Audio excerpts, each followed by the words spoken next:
За, миний хувьд нэг асуулт байна. Хоёр асуулт байна. За, ер нь товчхондоо Монголын төр засгийн газрууд хамгийн гол юм руу ордгоо. Үнэн ачаагүй. Монгол орны хамгийн гол юм юу вэ гэвэл жирийн хүмүүс ажилгүй байна, орлогогүй байна. Хамгийн гол юм руу ордгоо. Нийт Монголыг одоо жижиг дунд үйлдвэрлэгчд бол ажилгүйд л ажлын байр бий болгохын чинь 90% бүрдүүлж байгаа юм шүү дээ. Тэрэн дээр анхаардаг. Тэгэд бол татварын олигтой хувийг бүрдүүлэхгүй байж магадгүй. Тэр бол үнэн. Гэтэл одоо Rio Tinto гэл одоо гадны спекулятор лоёрчин орж ирээл хамаг хөрөнгө оруулалт, хамаг одоо болсон хүчний сороол тэгэл том хэдэн уул уурхайн төслүүд дээр тэд төсвийн 70, 80, 60, 70% бүрдүүлж болно. Тэдний хүндэлж байна. Гэхдээ ажлын байрны 1-2% ч бүрдүүлж чаддаггүй шүү дээ. Монгол орнд юу хэрэгтэй юм бэ? Ажлын байр. Энэ чухал асуудлыг хөндөж засгийн газарт үүрэг чиглэл өгөхөөр ажилласан ажлын хэсгийн Бадамсүрэн гишүүн болон нийт хамт олон энэ дээр маш их чармаалтай ажилласан. Ямар ч байсан Монгол төрд одоо хамгийн гол юм юу вэ гэдгийг танилцуулж ойлгуулахыг хичээлээ. За бид ч одоо энэ жоохон чармааж ажилласан энэ аж үйлдвэрийн бодлогын байнгын хороог за энэ улс төрчид тэгээд амын хомгохындээ Монгол оронд юу чухал юм бэ? Бизнес эрхлэгч, ажил үйлдвэрлэгч, аж үйлдвэрлэгч нарт л одоо Монголын хамгийн чухал юм шүү дээ. Одоо аж үйлдвэрийн бодлогын байнгын хорооно Монголын төр ад үзээд эхэлсэн. Яг тэгвэл бид шударга ажилласан учраас. Харамсалтай байгаа ч гэсэндээ сайн юм садаа мунтахгүй. Энэ бол эхний л нэг жоохон садаа. Даваал гарна. За би асуулт байна штэ. Бадамсүрэн гишүүн засаг дарга байсан яг асуудлын гүн рүү бас ордог манай гишүүд энд байна. Одоо би бүгдийн нэрийг дурдах ёстой шүү. Уг нь бол Эрдэнэ сайхан дарга хоёроос сууч.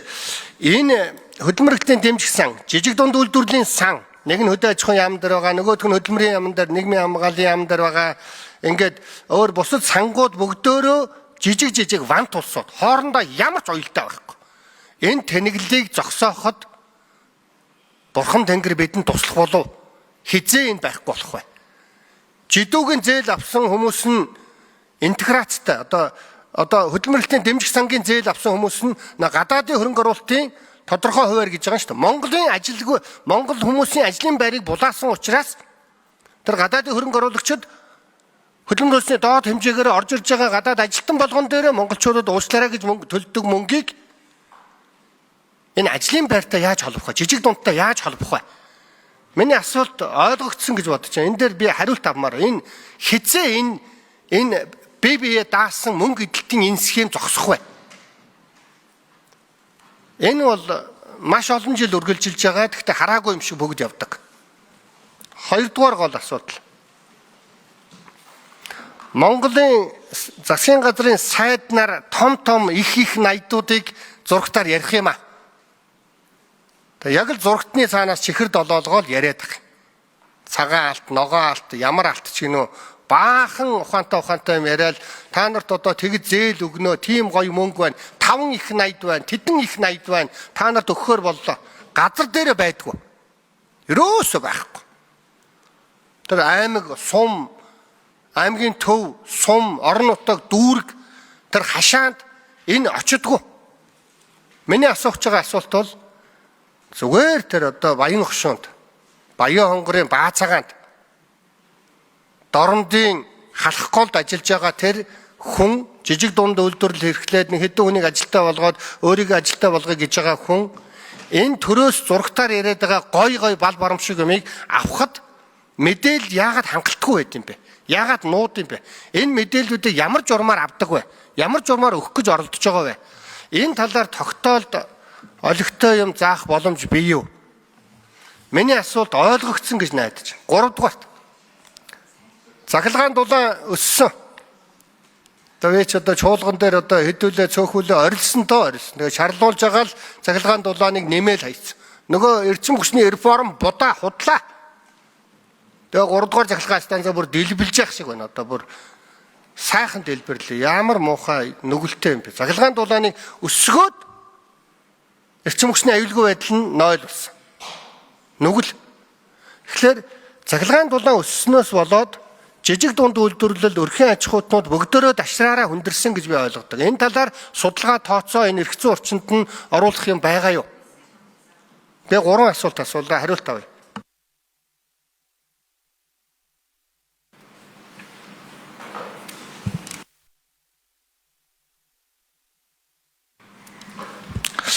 За хөдөлмөр эрхлэлд дэмжих сан бол их усүр нь бас тийм тогтмол биш гэж хэлж болно л доо.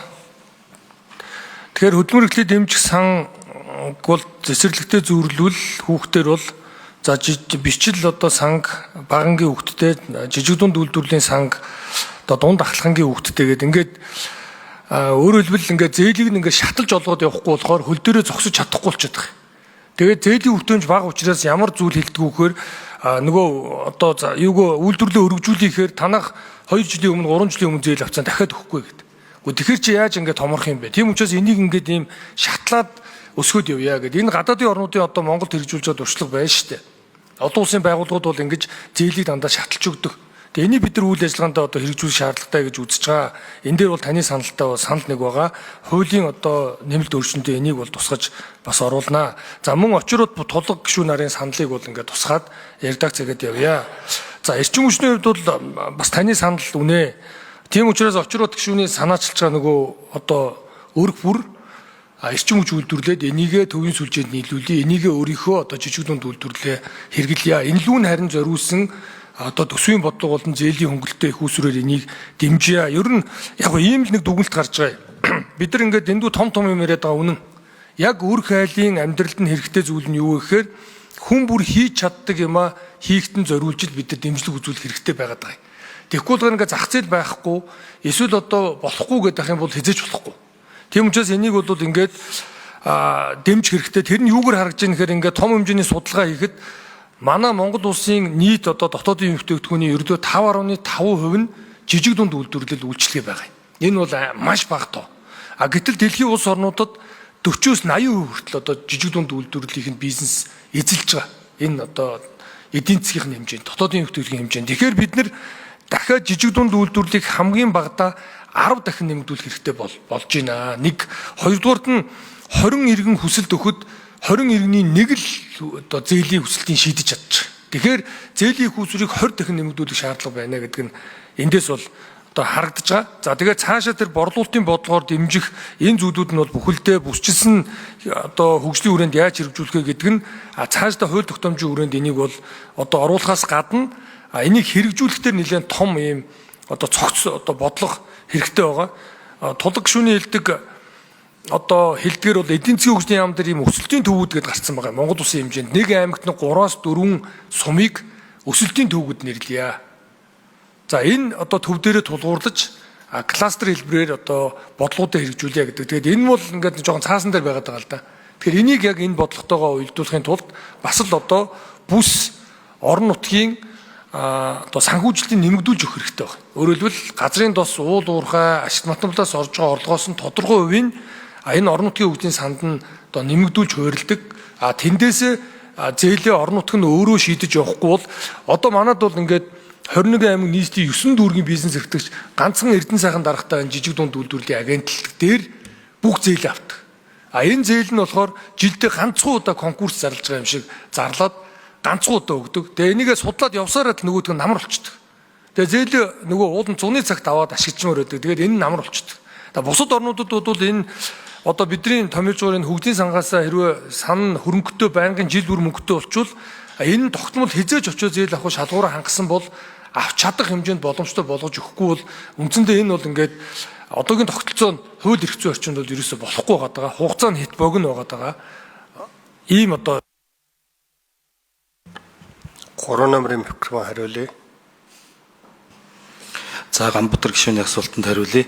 За хөдөлмөр халамжийн үйлчилгээний ерөнхий газартай бол тогтмол уулзж ажил төрлөө уялдуулж ажиллаж байгаа. За хамгийн сүүлд ихэд өчигдөр хөдөлмөр халамжийн үйлчилгээний ерөнхий газар нийслэлийн жижиг дунд үйлдвэрийн газартай ингээ хамтраад төрийн бус байгууллагуудтай хамтарч ажиллах ийм хамтын ажиллагааны санамж жижиг зурсан. Энэ хүрээндээ яг таны хэлээд байгаа тэр иргэн буюу хөдөлмөр эрхлэлтийг дэмжих сангаас зээл авч байгааг яаж жижиг дундаас зээл авахт нь одоо шууд ингэж хялбараар олдох вэ гэдгийг энийг бол эрх зүйн хүрээнд зохицуулахгүй бол өнөөдөр эрх зүйн зохицуулалт нь байхгүй байгаа. Тийм учраас одоо энэ дагуу ингээд хуулийн шинжилсэн найруулга юм уу хуулинд нэмэлт өөрчлөлт орсон тохиолдолд бол дагалдаж одоо гарах хуулинд нь бол хөдөлмөр эрхлэлтийг дэмжих сангийн тухай хуулинд өөрчлөлт оруулах юм шаардлагатай гэж харж байгаа. За мөн зөвхөн хөдөлмөр эрхлэлтийг дэмжих биш. Мессүүд буюу энэ нөгөө ажлын байр бий болох сургалтууд дээр бас хамтын ажиллагаа хийхгүй бол нөгөө ажиллах хүчний дутагдал маш их байдаг. Тэгтэл мессүүд гээд тусдаа нэг байгууллага тэнд яаж ажиллах хүчнийг бэлтгэх вэ гэх ингээ